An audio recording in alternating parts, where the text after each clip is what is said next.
नमस्कार, आवाज समाचार में आपका स्वागत है। मैं हूं मनोज श्रीवास्तव। खबरों की शुरुआत करते हैं हेडलाइंस के साथ। महंगाई के मोर्चे पर राहत की खबर। अप्रैल में 4.70% रही रिटेल महंगाई दर, 1.5 साल का सबसे निचला स्तर। लेकिन मार्च में औद्योगिक उत्पादन को झटका, आईआईपी दर 5.6 से घटकर 1.1% पर आई। इमरान खान के लिए बड़ी राहत, सभी मामलों में मिली 2 हफ्तों के लिए जमानत। पाकिस्तान के प्रधानमंत्री शहबाज शरीफ का बयान, जनता को गुमराह कर रहे हैं इमरान। गांधीनगर में पीएम मोदी ने किया 4400 करोड़ की योजनाओं का शिलान्यास। पीएम आवास योजना के तहत 19,000 लोगों को सौंपी घरों की चाबी।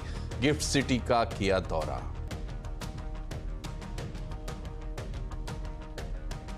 सीबीएसई ने जारी किए 10वीं और 12वीं बोर्ड के नतीजे। 10वीं में 93% से ज्यादा बच्चे पास, 12वीं में 87% रहा रिजल्ट। बोर्ड नहीं निकालेगा किसी तरह का मेरिट लिस्ट। वेबसाइट के साथ डिजी लॉकर और उमंग ऐप पर भी रिजल्ट उपलब्ध। बाजार ने बढ़त पर खत्म किया हफ्ता। सेंसेक्स 123 पॉइंट चढ़कर बंद, निफ्टी 18,300 के ऊपर रहा बरकरार। बैंक निफ्टी में रही 300 अंकों से ज्यादा की तेजी। व्हाट्सएप पर मिस्ड कॉल के जरिए फ्रॉड रोकने की तैयारी। सरकार के नोटिस के बाद कंपनी का जवाब, एआई और मशीन लर्निंग से लगाएंगे लगाम।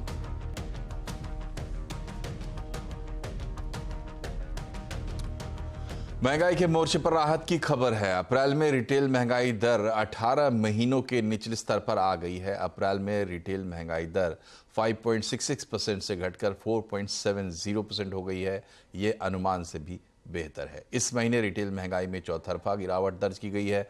कोर महंगाई, खाद्य महंगाई, ग्रामीण और शहरी महंगाई, बिजली, फ्यूल, कपड़े और जूते की महंगाई में नरमी आई है। हालांकि दाल और सब्जियों की कीमत में हल्का उछाल देखने को मिला है।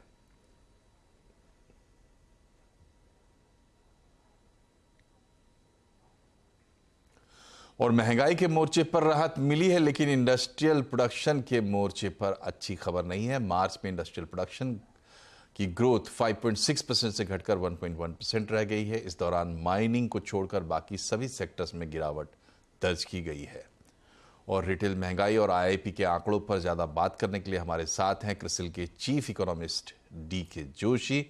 जोशी साहब, बहुत बहुत स्वागत है आपका सीएनबीसी आवाज पर। पहले जो राहत की खबर है महंगाई की, वहां पर अनुमान के हिसाब से अब हम क्या जगह पर आ गए हैं, यहां से आगे का रोड मैप और इसके इम्पैक्ट्स क्या दिखाई देते हैं? देखिए, महंगाई की दर ज्यादातर एनालिस्ट एक्सपेक्ट कर रहे थे कि नीचे आएगी और उसके आसपास ही वो 4.7% पे एक्सपेक्टेशन के आसपास ही है। इसका मुख्य कारण ये है कि एक तो जो बेस इफेक्ट है वो काफी स्ट्रांग था। पिछले साल इसी समय महंगाई की दर काफी ऊपर थी, तो एक तो कारण वो है। तो दूसरा कारण ये है कि आपने कुछ आइटम्स में, खासकर वेजिटेबल्स में नेगेटिव इन्फ्लेशन है।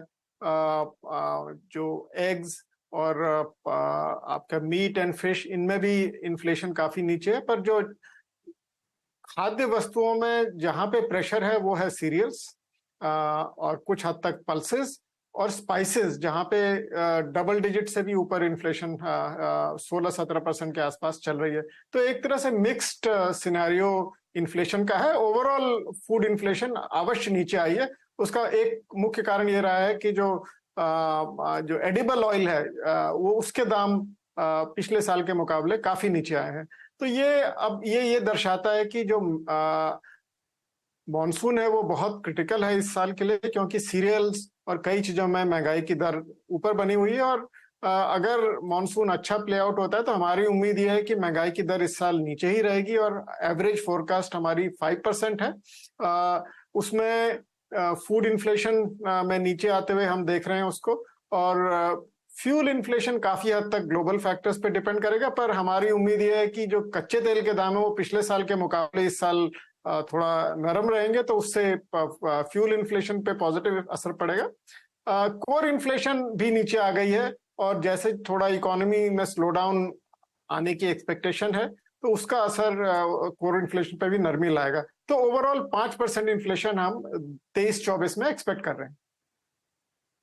और जोशी साहब ये बताइए कि ये जो आईआईपी में गिरावट दिख रही है और पिछले दिनों हम देखते आ रहे हैं कि एक फ्लक्चुएशन सा दिखता है, इस पे क्या कमेंट्री है आपकी?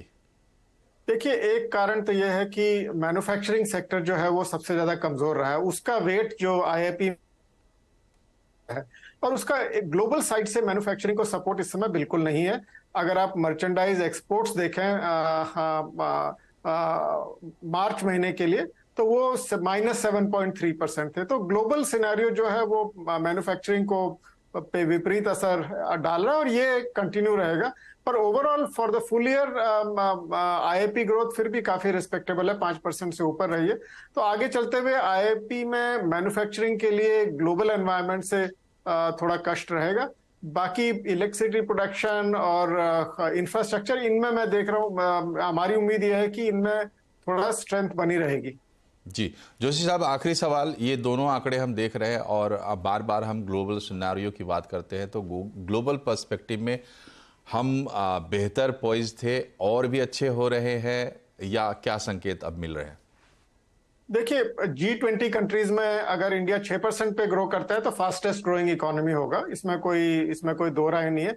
तो इंडिया के एक्सटर्नल वल्नरेबिलिटी भी पहले के मुकाबले थोड़ा कम हुई है। करंट अकाउंट डेफिसिट जितना एक्सपेक्टेड था उससे नीचे आने की उम्मीद है। तो एक तरह से इंडिया की पोजीशन अभी ग्लोबल एनवायरनमेंट में मैं कहूंगा काफी बेहतर है। एक तो उसका ग्रोथ डिफरेंस जो है एडवांस कंट्रीज के साथ वो ज्यादा रहेगा, और दूसरा उसके साथ साथ जो वल्नरेबिलिटी है, जो करंट अकाउंट डेफिसिट या शॉर्ट टर्म डेट से आती है, वो भी काफी काबू में है और वो नीचे आ रही है। तो इस तरह से ओवरऑल स्थिति इंडिया की अभी बेहतर है काफी और कंट्रीज के मुकाबले। बहुत बहुत शुक्रिया आपका जोशी साहब, हमसे जुड़ने के लिए। पढ़ते हैं आगे। गुजरात के दौरे पर पहुंचे पीएम मोदी ने गांधीनगर में 4400 करोड़ रुपए की परियोजनाओं का उद्घाटन और शिलान्यास किया। इसके अलावा पीएम ने यहां पीएम आवास योजना के लाभार्थी 19,000 लोगों को उनके घरों की चाबी सौंपी। वहीं इस दौरान पीएम अखिल भारतीय प्राथमिक शिक्षक संघ की ओर से आयोजित महासम्मेलन में देश भर के करीब 91,000 शिक्षकों को उन्होंने संबोधित किया। अपने संबोधन में पीएम ने कहा कि मुझे भारतीय शिक्षकों के योगदान का वर्णन करते हुए गर्व हो रहा है। भारत के शिक्षकों के प्रति जहां जहां भी वो गए हैं दुनिया में, वो ऐसी अमिट छाप छोड़ करके आए हैं, पीढ़ियों के बाद भी लोग उनको याद करते हैं। साथियों, जैसे रूपाला जी गर्व से कह सकते हैं कि वो आजीवन शिक्षक हैं, मैं स्वयं में शिक्षक नहीं हूं, लेकिन मैं गर्व से कहता हूं कि मैं एक आजीवन विद्यार्थी हूं। मैंने आप सभी से समाज में जो कुछ भी होता है उससे बारीकी से ऑब्जर्व करना सीखा है। और अब आपको सीधे लिए चलते हैं गांधीनगर, जहां से केतन जोशी हमारे साथ जुड़े हुए हैं। केतन भाई, ये बताइए कि इस वक्त पीएम गिफ्ट सिटी में है, क्या कार्यक्रम वहां चल रहा है? देखिए, इस वक्त हम गिफ्ट सिटी गांधीनगर में मौजूद हैं और ठीक मेरे पीछे जो आप बिल्डिंग देख रहे हैं, वहां पर प्रधानमंत्री नरेंद्र मोदी की 3 घंटे से अधिक समय से मीटिंग चल रही है। खासकर अब गिफ्ट सिटी का प्रारूप कैसे होगा, अगले 10 साल में गिफ्ट सिटी किस तर्ज पर आगे बढ़ेगा, इसका पूरा प्रेजेंटेशन है यहाँ की लोकल अथॉरिटी ने और गुजरात सरकार ने दिया हुआ है। आज उनके कुल 3 कार्यक्रम थे। 2 कार्यक्रम में उन्होंने जितना समय नहीं दिया, लेकिन उनसे अधिक समय उन्होंने गिफ्ट सिटी में दिया। हम अपने दर्शकों को बता दें कि जुलाई महीने से सिंगापुर निफ्टी है वो गिफ्ट सिटी गांधीनगर से ऑपरेट होगी। तो सिंगापुर एक्सचेंज के एमडी सीईओ भी मौजूद है, एनएससी के सीईओ भी यहाँ पर मौजूद है। बैंक ऑफ बड़ौदा ने गिफ्ट सिटी से एक बहुत बड़ा ऑपरेशन यहाँ से शुरू कर दिया है, तो वो भी मौजूद है। जनरल इंश्योरेंस के भी कई सारे बड़े अधिकारी भी मौजूद है, कॉरपोरेट्स भी है। तो कुल मिलाकर हम कह सकते हैं कि जब गुजरात के वो मुख्यमंत्री हुआ करते थे तब गिफ्ट सिटी का उन्होंने शिलान्यास किया था और तब 2 ही टावर थे। लेकिन आज आप देखें तो वर्ल्ड की जितनी भी बड़ी फाइनेंशियल इंस्टीट्यूशनल है वो यहाँ पर मौजूद है। तो अगले 10 साल में गिफ्ट सिटी कितना आगे बढ़ेगा, क्या क्या केंद्र सरकार की मदद चाहिए, वो सभी मुद्दों पर वो चर्चा कर रहे हैं। और जब गिफ्ट सिटी शुरू हुआ 2014 के बाद यहाँ पर IFSCA अथॉरिटी भी उन्होंने गठित कर दी, ताकि जितनी भी अप्रूवल्स है, ये स्पेशल इकोनॉमिक जोन है तो सारी अप्रूवल है वो यहीं से मिल जाए, ये भी प्रावधान किया है। तो IFSC की ओर से भी एक प्रेजेंटेशन चल रहा है, गिफ्ट अथॉरिटी की ओर से भी अगले 10 साल का प्लान रखा गया है। तो हम कह सकते हैं कि आने वाले दिनों में जो आर्थिक मोर्चे पर पूरे भारत को आगे ले जाने की जो प्रधानमंत्री की मंशा है, केंद्र सरकार ने जो प्लान बनाया है, उसके ही एक संदर्भ में यहाँ पर जो मीटिंग है काफी महत्वपूर्ण है। जी, बहुत बहुत शुक्रिया आपका केतन जी अपडेट देने के लिए। और बढ़ते हैं खबरों में आगे। अपनी ही सरकार के खिलाफ जनसंघर्ष यात्रा निकालकर सचिन पायलट ने अशोक गहलोत से आर पार की लड़ाई ठान ली है। अब पायलट ने खुलकर अपनी ही पार्टी की सरकार के काम को लेकर विरोध करना शुरू कर दिया है। यात्रा के दौरान पायलट ने अजमेर में कहा कि भ्रष्टाचार कहाँ नहीं होता, लेकिन आप उसे हटाने के लिए कोई कदम नहीं उठा रहे हैं। वहीं पायलट की इस यात्रा को देखते हुए कांग्रेस के राजस्थान प्रभारी ने दिल्ली में बैठक भी बुलाई है। करप्शन कहाँ नहीं होता, करप्शन होता है, लेकिन करप्शन को खत्म करने के लिए क्या प्रभावी कदम उठा रहे हैं, जो लोग इन्वॉल्व हैं उन तक क्या जांच पहुंच रही है, क्या पारदर्शिता से जांच हुई है। पेपर लीक की जब जांच हो रही थी तभी स्टेटमेंट आया कि ना तो कोई नेता इन्वॉल्व है ना कोई अधिकारी इन्वॉल्व है। जांच खत्म हुई नहीं, हम पहले से डिक्लेयर कर देंगे तो क्या जांच रह जाएगी। एंड में क्या हुआ, अभी एक RPC के सदस्य को अरेस्ट किया है, तो ये इसकी जड़ें और गहरी हो सकती हैं। मैं लांछन नहीं लगा रहा हूं, लेकिन जांच पारदर्शी हो, ये सुनिश्चित करने की जिम्मेदारी हम सब लोगों की है। इधर पाकिस्तान के पूर्व प्रधानमंत्री इमरान खान को सुप्रीम कोर्ट से राहत मिलने के बाद अब इस्लामाबाद हाई कोर्ट से भी एक मामले में उन्हें राहत मिल गई है।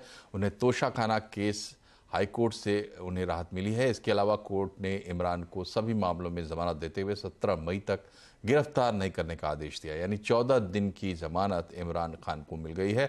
वहीं इस्लामाबाद हाई कोर्ट में इस मामले की सुनवाई हो रही थी, तब बड़ी संख्या में PTI समर्थक कोर्ट के बाहर जुटे हुए थे।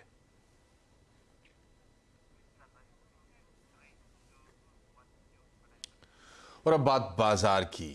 हफ्ते का आखिरी दिन था और बाजार में दायरे में ही कारोबार देखने को मिला। आज बाजार बढ़त पर बंद हुआ। सेंसेक्स 123 अंक चढ़कर 62,028 पर बंद हुआ। निफ्टी 18 अंक चढ़कर 18,315 पर बंद हुआ। आज सबसे ज्यादा गिरावट IT, मेटल और मीडिया शेयरों में रही। ऑटो, बैंक और फाइनेंशियल सेक्टर बढ़त पर बंद हुए हैं। बाकी हाल मार्केट का समझते सुमित मेहरोत्रा से। बताइए सुमित, क्या रही आज हाईलाइट्स? देखिए, आज मार्केट्स की बात किया तो ओवरऑल एक सीमित रेंज के अंदर ही इंडेक्स कामकाज कर रहा था और स्टॉक स्पेसिफिक स्टोरीज मार्केट में पैन आउट हो रही थी। ये लगातार तीसरा सत्र जबकि भारतीय बाजारों ने एक दायरे में ही क्लोजिंग दी है, एक दायरे के बिल्कुल फ्लैट टू पॉजिटिव या फ्लैट टू नेगेटिव साइड पे जाकर क्लोजिंग देते हुए दिखाई पड़े हैं। मिड कैप स्मॉल कैप आज थोड़ा सा बैकफुट पे था। निफ्टी बैंक ने सपोर्ट किया, जिसके दम पे इंडेक्स में खरीदारी थी लोअर लेवल से, और उसी के आधार पर ही ओवरऑल इंडेक्स भी पॉजिटिव जाता हुआ दिखाई पड़ा। ऑटो में आज खरीदारी थी, सेलेक्टिव FMCG तेजी में थे। हालांकि मिड कैप स्मॉल कैप में कैश मार्केट के स्टॉक्स में बिकवाली थी। एडवांस डिक्लाइन के लिहाज से 1400-1500 शेयर तेजी में और उतने ही शेयरों में आज बिकवाली भी देखने को मिली। तो बहुत बड़ा कोई फायरवर्क नहीं था, लेकिन ऑल इन ऑल बाजार एक फ्लैटिश टोन पर था और कैश मार्केट के शेयरों में आज थोड़ी सी हल्का प्रेशर देखने को मार्केट्स में मिला। तो इस फ्लैटिश बाजार में ये बताइए सुमित की गेनर्स और लूजर्स कौन रहे? देखिए, क्योंकि आज ऑटो इंडेक्स जोरदार तेजी में था तो निफ्टी के टॉप गेनर्स में भी आपको ऑटो के नाम ही दिखाई पड़ेंगे, जो कि नए हाईज बनाते हुए दिखाई पड़ रहे हैं। मिसाल के तौर पर आइशर मोटर 6.5% की जोरदार तेजी, महिंद्रा एंड महिंद्रा 2% ऊपर, इंडसइंड बैंक 2% ऊपर, एक्सिस बैंक करीब 1.5% के आसपास का उछाल यहां आता हुआ दिखाई पड़ा। गिरने वाले शेयरों में हिंडाल्को 4% नीचे, BPCL 3% नीचे, पावर ग्रिड 3% नीचे और NTPC करीब 2.5% की बिकवाली यहां देखने को मिली। मिड कैप में डॉक्टर लाल पैथ लैब में आज खरीदारी थी, ग्रीनवेल नॉर्टन में खरीदारी थी, पॉली कैप नंबर्स के और 5% ऊपर, कजारिया सेरामिक्स करीब 4% की तेजी यहां पर आते हुए दिखाई पड़ी। गिरने वाले शेयरों में लॉरस लैब लगातार प्रेशर में स्टॉक इनफैक्ट कामकाज कर रहा है। कल के बाद आज फिर बिकवाली। न्यूज फ्लोज के बीच जी एंटरटेनमेंट नीचे, भारत फोर्ज में बिकवाली और GIC करीब 3% बिकवाली यहां देखने को मिली। दबाव था मेटल में तो JSL, हिंडाल्को, हिंदुस्तान कॉपर, वेदांता 2.5 से लेकर 6% तक नीचे ये बंद हुए। और मीडिया स्पेस में तो थोड़ा बहुत प्रेशर जी एंटरटेनमेंट, डिश TV, NDTV जैसे स्टॉक्स में भी आता हुआ दिखाई पड़ा। बहुत बहुत शुक्रिया सुमित। KR चोकसी होल्डिंग्स के देवेंद्र चोकसी का कहना है कि अभी पूरे ऑटो सेक्टर में डिमांड बढ़ रही है, इसलिए अगर आप 10 साल के लिए निवेश पर पैसा लगाना चाहते हैं तो ऑटो थीम बेहतर है। तो मैं ऐसा समझता हूँ कि overall commercial vehicle is becoming the mainstay as far as auto is concern, and it is a story which is not going to be for 1 or 2 years, because if India is spending money for next 10 years in infrastructure, commercial vehicle as a segment within the auto space, I think would be probably driving it, I think, on a sustainable basis for next 10 years. Along with that, जैसे individual के हाथ में income बढ़ती है, तो certainly I think 4-wheeler would be the next aspiration stage, I think, from 2-wheelers. So that is where also we are likely to see the continued demand continuing for next few years. So overall, we believe, I think, the auto segment is here to stay and stay for a longer period of time.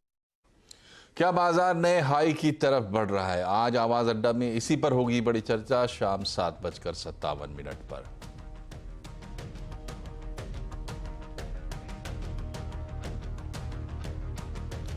इधर जी Soni merger पर खतरा मंडरा रहा है। दरअसल NCLT ने BSE NSE से मंजूरी पर फिर से विचार करने को कहा है। एसएल ग्रुप की कंपनी शेरपुर गोल्ड पर सेबी के फैसले के मद्देनजर एनसीएलटी ने फिर से विचार करने को कहा है। पूरी खबर समझते हैं यतीन मोता से। बताया यतीन, सेबी ने क्या आदेश दिया था और मर्जर को लेकर एनसीएलटी की सख्ती क्यों बढ़ी है?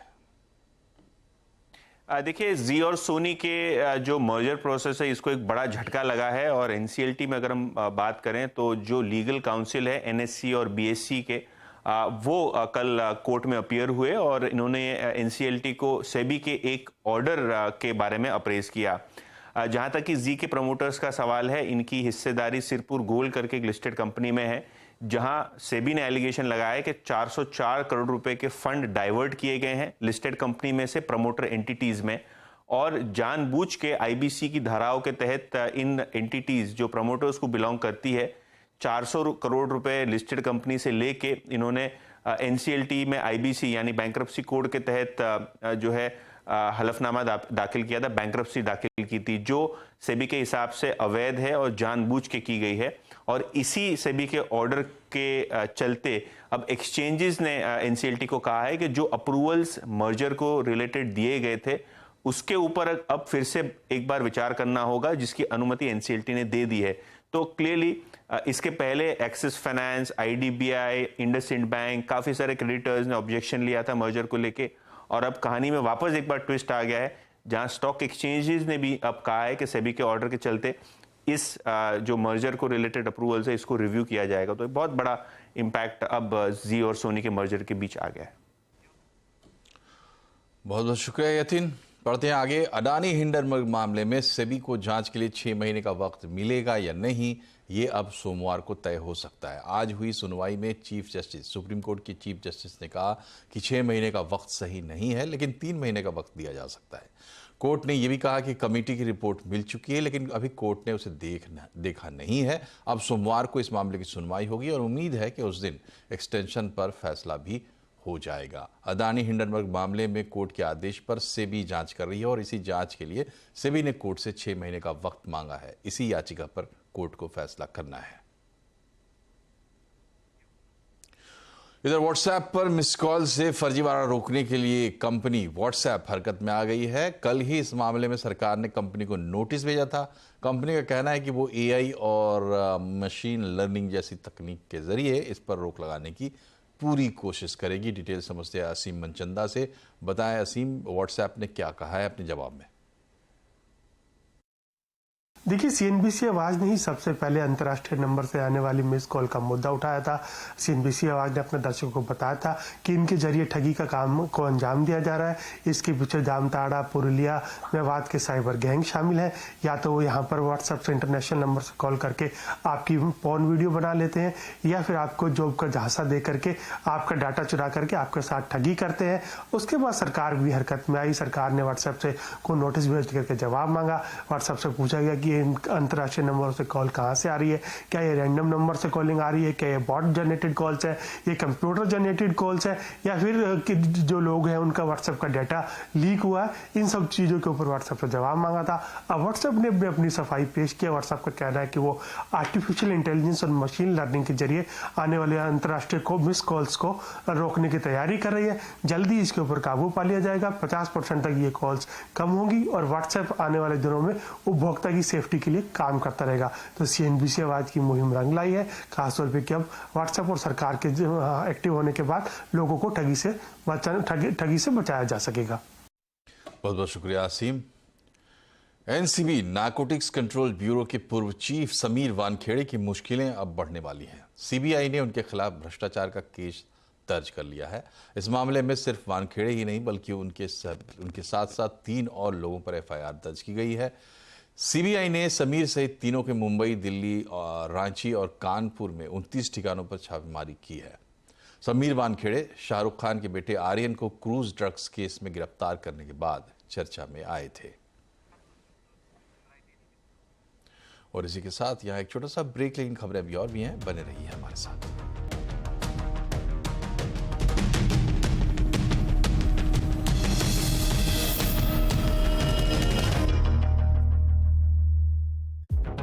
We don't just make new categories, we remake legends.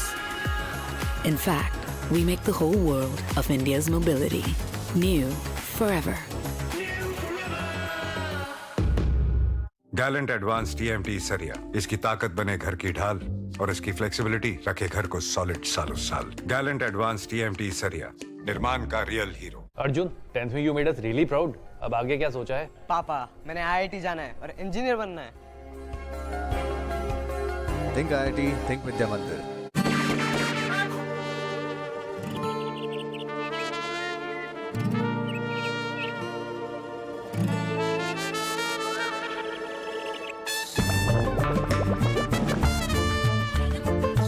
When your number gets shared, you get unwanted calls.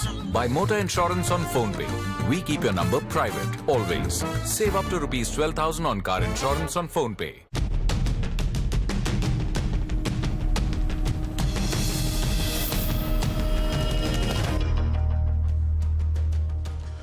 Welcome back. आज निर्मला सीतारमण G7 देशों की बैठक में शामिल हुई। इस दौरान वित्त मंत्री ने IMF की मैनेजिंग डायरेक्टर क्रिस्टलिना जॉर्जीवा से भी मुलाकात की। G7 की इस अहम बैठक में digital payment gateway, food security और महामारी की तैयारी जैसे मुद्दों पर चर्चा हुई। G7 देशों के वित्त मंत्री और केंद्रीय बैंकों के गवर्नर भी इस बैठक में शामिल हुए। CBSE ने 10वीं और 12वीं के नतीजे जारी कर दिए हैं। 12वीं का पासिंग परसेंटेज 87.33% रहा है, वहीं 10वीं में 93.12% छात्र पास हुए हैं। दोनों ही परीक्षाओं में छात्राओं का प्रदर्शन शानदार रहा है। इस साल CBSE किसी तरह की मेरिट लिस्ट जारी नहीं करेगा।